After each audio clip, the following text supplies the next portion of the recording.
এই দেখো আজ বাজার নিলাম। এই দেখো কুমড়ো, এই দেখো টমেটো। টমেটো খুব সস্তা, 15 টাকা কেজি। বাজারে নাকি 10 টাকা কেজি।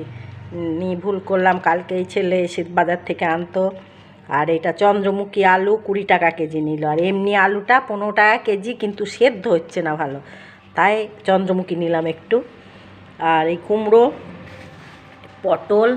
পটল 60 টাকা কেজি। পেঁয়াজ তো আমি খাই না, তাই ওরা আসছে, ওদের জন্য যদি পেঁয়াজ লাগে একটু পেঁয়াজ নিয়ে রাখলাম। আর কুমড়োর শাক প্রতিদিন পাওয়া যায় না, আজকে ছিল তাই এক আটি নিয়ে রেখে দিলাম। আমার বৌমা খুব ভালোবাসে কুমড়োর শাক ডাঁটা খেতে, তাই নিয়ে রেখে দিলাম। এই হচ্ছে আজকের বাজার।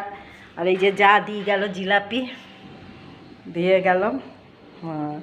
ঠিক আছে, তোমরা কে কী রান্না করছো বলো। আমি তো কিছুই রান্না করব না, সেদ্ধ ভাত করব, আলু সেদ্ধ ভাত করব।